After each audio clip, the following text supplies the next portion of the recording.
recall, how his life was transformed by Christ, and when he accepted Christ. I saw a new man, and my dad was always a good man, but I saw differences and the values that he placed on his relationships and the things that he did for us, and it was no short of being a miracle in what, that relationship with Christ has done for my dad, and certainly it's had an influence on me as well.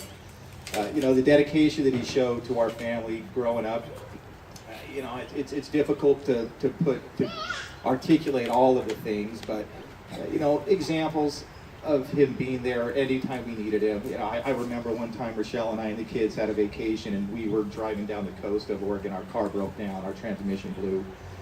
I just called my dad. He dropped what he was doing, drove up there, got us, brought us home.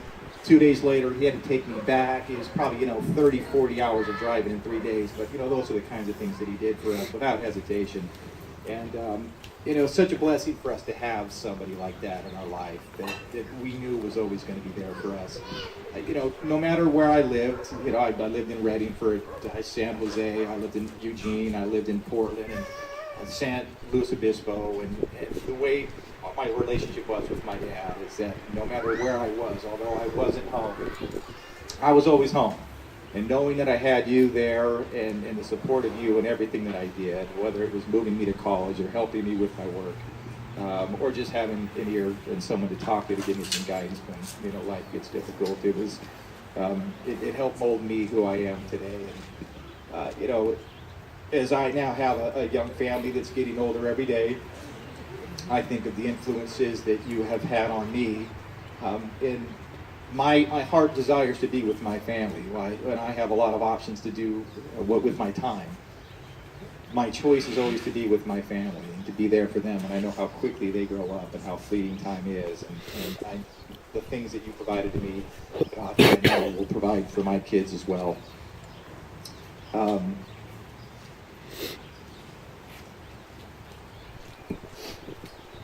As I grew up, I saw the effects of instability in the house on a lot of my very good friends, and these are kids that were born with a lot of great talent and a very bright future. And unfortunately, through divorce, I saw every one of my friends just fall into very dark times, and it was talent lost, and they were lost, and to this day, most of them still struggle. And unfortunately, I never had to go through that, because no matter what we faced as a family, through the ups and the downs that life will bring you, I always knew that we had the stability of a very solid nuclear family, and I can't tell you how much that helped me, because I was exposed to so many things as kids will be exposed to. And because I had solid guidance from my parents and my dad, that I was able to navigate through those, and it never derailed me just because of the solid upbringing that I had. And you have no control where you're born. You have absolutely no control what family you're born into, and it just by pure luck and blessing I was born into this one. And I can't tell you how fortunate that I am, Dad, for everything that you've done for me and the man that you've helped me become. I love you so much. And while the news is horrible, I just want you to know how much I love you, and as you face this disease in the last few days, and you'll always be remembered, and your legacy will be here. As I work with my kids and my family, I'll never forget the lessons that you taught me, Dad. Happy birthday, and I love you, okay? Thank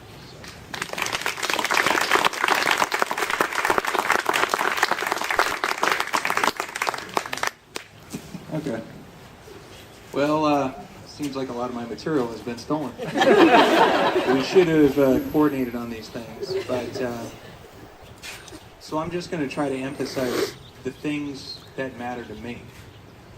Like Doug, I feel the same way about this family that we were born into, and the examples you guys set for us.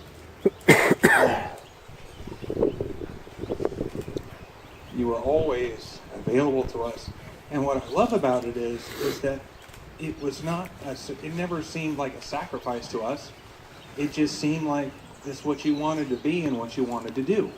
You were always with us, and whether you were taking us to the airport to watch the planes just land and take off, and we did that all the time, and we thought that was great. I'm not sure how great you thought that was, but it didn't matter because the kids like to do it,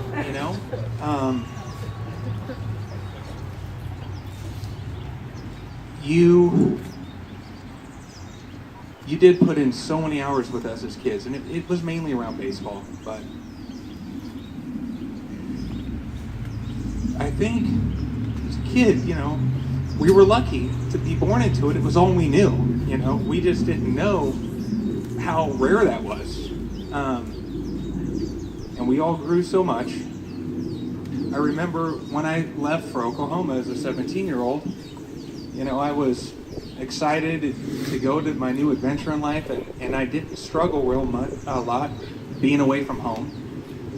But I remember the one way it kind of manifested was I started having this irrational fear that you were going to die while I was there. And I don't know why, but I did. It's how many years has it been? And thank God that was nothing.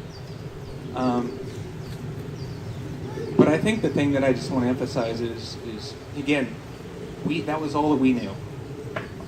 And it's when you become a man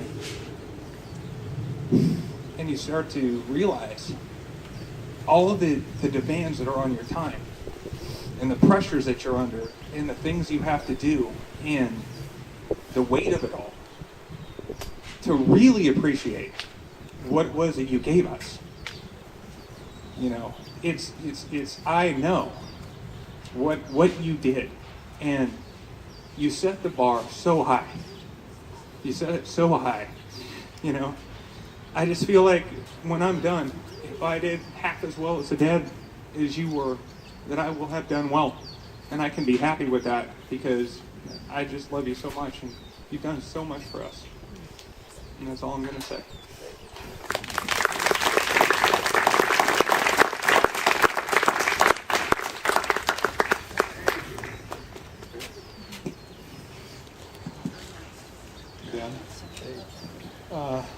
When I just reflect on my childhood, my adolescent years, and adulthood, and I think about you and your influence in my life and your style, the one thing I think of most is just time, of how you use your time, because that really shows that a person's true desire, what they put their time and effort. And your time and effort were clearly with us, with your family.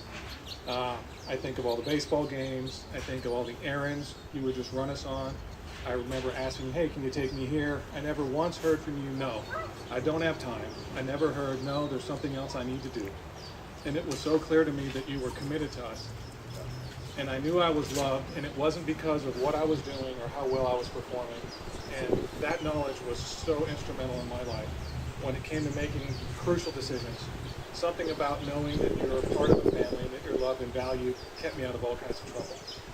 And I just want to tell two stories that I don't know if you're even aware of.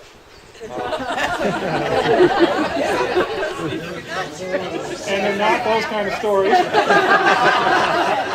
But these were pivotal moments in my life where you came in suddenly and did something unexpected, and my life turned out much better as a result. I think of one summer when I was on the East Coast. I was probably 20 or 21, and I was making all kinds of bad personal decisions, future decisions, and behaving in ways that I'm ashamed of, quite frankly. However, things were going quite well on one hand.